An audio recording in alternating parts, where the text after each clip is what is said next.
É possível se preparar contra desastres de grande proporção morando em um grande centro urbano?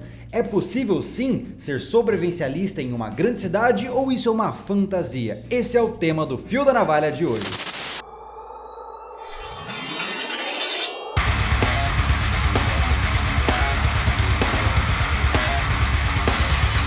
Pois é, a gente voltou, o Fio da Navalha está de volta e a proposta aqui é torná-lo semanal. Uma meta ousada, vamos ver se a gente vai conseguir. E junto com a volta do nosso quadro, nós temos um novo apoiador aqui no sobrevivencialismo, que é a Tática Militar. Uma loja focada em lifestyle para quem curte a área tática, militar, de armas de fogo. Fiquem à vontade para você dar uma olhada nos produtos deles, eles são muito legais. Tem a história de decoração, vestimenta, um monte de coisa. O link vai estar aqui na descrição e tem cupom de desconto para quem segue o sobrevivencialismo, tudo aqui embaixo para você conferir. É claro que eu tenho que começar por tudo que é ruim, né? Essa aqui a gente já tem que atacar as partes negativas logo de cara. Primeiro ponto, a cidade é um grande potencializador de desastres. Veja só, a cidade é um ambiente superficial. Na natureza você não tem cidades de animais, não é verdade? Isso é um construto humano, uma coisa que nós fizemos e só existe enquanto a gente está trabalhando ativamente para aquele negócio funcionar. Isso significa que existe uma série de cadeia de pequenas coisinhas que estão ligadas ali e que fazem que, por exemplo, o seu mercado ali da esquina tenha comida todos os dias para você comprar. Então é como se fosse o castelo de cartas. Muitas coisas frágeis empilhadas formam um grande centro urbano.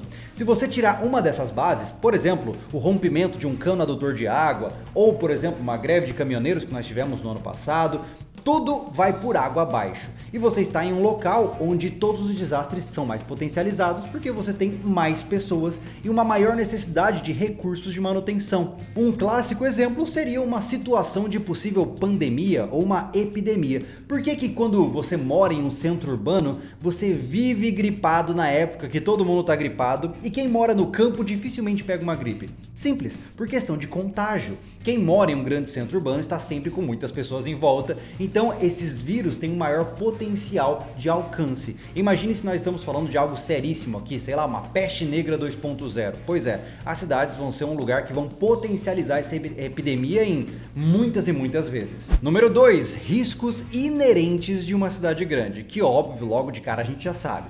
Tráfico de drogas, drogados e também a violência que vem com toda essa história. Aqui eu tô pontuando só um único aspecto de morar na cidade, que hoje é o mais em evidência, mas você morando na cidade tem maior tendência de ser uma vítima por conta da violência do que morando no campo.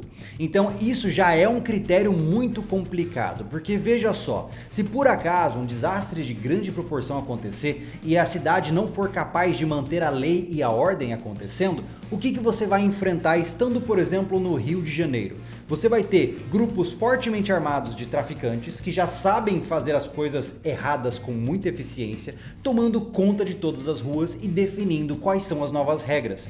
E estar em um ambiente como esse te coloca com certeza como uma vítima em potencial. Número 3, você também tem uma limitação de espaço para a produção de alimentos e de qualquer outro tipo de recurso.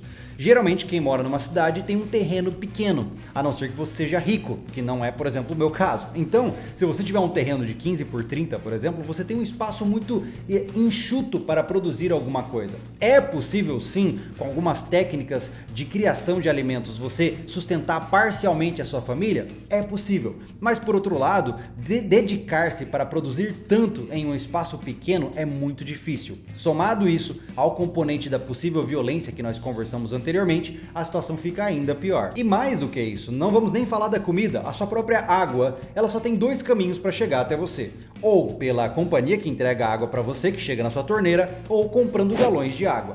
Ponto final. Enquanto no campo você tem riachos, nascentes, tem bica d'água já feita por outros colonos e assim consequentemente. Então na cidade você fica muito limitado a pequeníssimas opções para conseguir todos os recursos essenciais da sua sobrevivência. Não só isso, mas é claro, se você tem um imóvel pequeno, que é a tendência das cidades grandes, você também tem pouco espaço para armazenar comida. Isso é um ponto muito complicado. Enquanto uma pessoa que mora no campo tem espaço a rodo para fazer o que quiser, Você na cidade, morando em um apartamento pequeno, pô, tem que pegar seu estoque de comida, colocar embaixo da cama, encostar em cima do armário, enfim, você acaba tendo uma limitação de espaço mesmo para ampliar a duração dos alimentos na sua casa. Isso é um ponto complicado se a gente começa a trabalhar com crises de longa duração, especialmente, por exemplo, crises de aspecto financeiro, onde, por exemplo, a inflação começa a atacar, as pessoas começam a não ter mais grana para comprar as coisas e você precisa de um estoque prolongado para esse tipo de situação.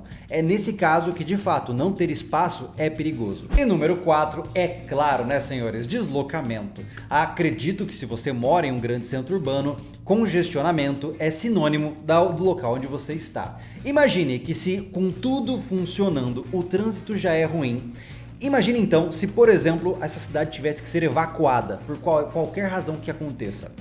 Seria um caos completo. Imagine você no centro de São Paulo tendo que sair da cidade, tendo que sair dessa megalópole, enquanto todas as outras pessoas que estão à sua volta também querem sair daquele local.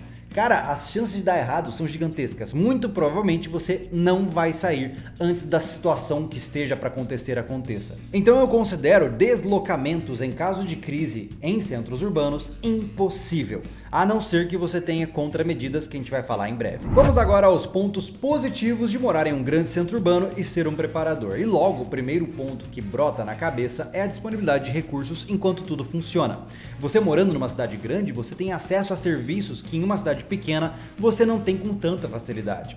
Você pode com um único telefone pedir o que você quiser e ser entregue na sua casa, enquanto o cara que mora no campo ele tem que separar um dia inteiro para ir até um lugar para pegar aquele recurso. Então você tem uma disponibilidade imediata de muitas coisas que pode favorecer você no processo de preparação antes de qualquer desastre acontecer. Número 2, você tem acesso a hospitais especializados. Se o cara que mora no local isolado se machucar ou precisar de algum tipo de tratamento especializado, ele vai ter que dedicar parte de sua vida para ir com constância para a cidade, para ser medicado, para ser tratado. Enquanto se você mora numa grande cidade, com certeza você está a um metrô de distância ou a um ônibus de distância de um atendimento que você tanto precisa. Então esse ponto é muito positivo no meio de tantos outros que a gente já discutiu aqui. Ponto número 3, educação dos seus filhos. Infelizmente no Brasil nós ainda não temos um homeschooling estruturado e muita gente também não quer isso. Morando na cidade, se você tiver condições, você pode pagar um excelente colégio particular para o seu filho para que ele aprenda de tudo. Enquanto quando você mora em uma cidade muito pequena, você não tem essa opção. Ela simplesmente não existe e você vai ter que colocar o seu filho no colégio da cidade. Então pode ser bom, pode ser ruim, eu não sei. Mas estando em uma cidade grande, você pode escolher. Mas ok, falamos aqui de pontos positivos, pontos negativos. É claro que eu poderia falar muito mais, mas também não queremos deixar esse vídeo muito longo. E aí, é possível ser um sobrevivencialista somando esses pontos positivos e negativos de morar em um grande centro urbano? Eu diria que sim, mas existe um grande porém aí. Ele depende de uma série de condutas que são específicas de quem mora numa cidade. Medida número 1, invista em informação e em prevenção. É natural que um preparador sempre pense em prevenir e não em remediar. Mas se você mora em um centro urbano, a informação é o mais importante que você tem que ter. Por quê? Se, por exemplo, imaginemos que você mora numa área propensa a enchentes ou mora numa costa e por alguma razão existe uma tsunami a caminho. Se você souber que isso está acontecendo ao mesmo tempo de todas as outras pessoas, todos vão sair ao mesmo tempo e aí você vai enfrentar problemas de congestionamento e aquela coisa toda. Contudo, se você tem informações privilegiadas, informações que vêm de canais especializados e que vêm para você antes de atingir a maioria das outras pessoas, você ganha um tempinho extra que vai fazer toda a diferença, de fato, para você sair desse local sem encontrar, por exemplo, um congestionamento. Não só isso, mas ter informação privilegiada, informação especializada, vai te favorecer em situações de zonas de risco de violência. Você vai saber quais são as zonas da cidade que estão tendo mais violência, quais não são e assim consequentemente. A minha sugestão é, primeiro, procure locais interessantes para você se informar, seja amigo de pessoas que podem, de áreas diferentes, que podem te trazer informações. Por exemplo, se você for amigo de um médico, de um local de urgência médica, ele vai te falar, ó, tem gente chegando aqui, por exemplo, tem gente chegando aqui com muita tosse, tá rolando um vírus estranho aí, o pessoal tá caindo de cama. Ou seja, você já pegou uma informação privilegiada de um cara que há uma possibilidade de um vírus estar começando a rodar na cidade. Ou se você tem um amigo policial e o cara fala, olha Júlio, melhor não andar no bairro tal que tá tendo muita ocorrência lá. Ou seja, eu já sei que naquele local eu não posso ir porque eu recebi uma informação privilegiada sobre isso. Então, informação vale ouro para quem mora na cidade. Número 2, planeje a sua evasão muito bem. Nada de pensar em ficar na cidade. É claro que se a gente está falando de uma pequena dificuldade, uma crisezinha, não tem problema, você não vai abandonar seu emprego e sair pela cidade afora em busca de um lugar. Mas se a situação começar a ficar muito séria, por exemplo, em caso de guerra civil ou até mesmo de um vírus que está tendo uma alta taxa de mortalidade, enfim, situações realmente preocupantes, a última coisa que você tem que esperar é ficar na cidade. Então, para um sobrevivencialista urbano, uma das grandes prioridades dele é planejar a evasão. Como é que ele sai desse lugar da melhor forma possível, da forma mais rápida e segura possível. Então, nesse momento, você tem que ter capacidade de análise. Tem que ter um bom veículo, tem que ter já estruturado o que é que você vai jogar dentro desse veículo para levar com você, quais são as rotas que você vai pegar, tudo isso tem que estar planejado. Eu não estou falando aqui com estratégia mental, é aqui no papel e com a sua família consciente dessa estratégia e além disso, com treinamentos acontecendo. Então o negócio você tem que estar muito afinado para na hora do regaço não se perder e ter que sair com a manada de pessoas que já está saindo da cidade e virar aquela bola de neve que eu falei. Número 3, defesa, defesa, defesa. E sim, feita com armas de fogo. Houve um tempo aqui dentro dessas discussões sobrevivencialistas onde muita gente com dificuldade de comprar armas de fogo, até pelo custo que elas têm, começaram a procurar alternativas como arco e flecha, balestras e semelhantes. Eu desaconselho de todas as formas possíveis o uso de equipamentos como esses para defesa residencial, porque você está defasado tecnologicamente, né? Ou seja, só tem um disparo e depois o amigão ali que está com o revólver enferrujado, velho, roubado, vai te matar. Então, com esse ponto claro, eu devo deixar um ponto específico aqui. Grandes centros urbanos precisam de muitos recursos. Se você tira os recursos dos centros urbanos, o que é que você tem? Um monte de gente esfomeada, precisando de coisas e que não as tem. Isso com certeza vai causar um aumento da violência desse local. E logo, você pode se ver numa situação onde você precisa proteger a sua vida ou a vida de sua família. Então eu, Júlio, pensando em alguém que mora no centro urbano, a minha maior recomendação seria: faça um plano de evasão, construa um estoque mínimo e principalmente comece a focar na sua defesa. Seja capaz de defender a si mesmo e a sua família para que você tenha certeza de que todo o resto vai funcionar. Antes de qualquer coisa, você tem que saber se manter vivo. O resto vem depois. E por fim, número 4, crie uma base fora da cidade, também conhecida como BOL ou Bug Out Location, um abrigo secundário, um lugar que você pode sair do centro urbano, ir para lá e nesse local você já tem uma estrutura básica para manter as coisas rodando enquanto o tempo de evasão for necessário. Isso é muito importante e é claro que tem gente que não vai ter grana para comprar um sítio e deixar o sítio todo equipado lá, eu concordo, mas tendo amigos que moram em zonas menos urbanizadas já é uma alternativa para você conseguir se deslocar para esses ambientes. Independente de ter amigos, ter um sítio ou não, você tem que ter um lugar que você sabe que quando você chegar lá, você vai ter o mínimo de estrutura necessária para que você possa sobreviver junto com a sua família enquanto essa crise não passa.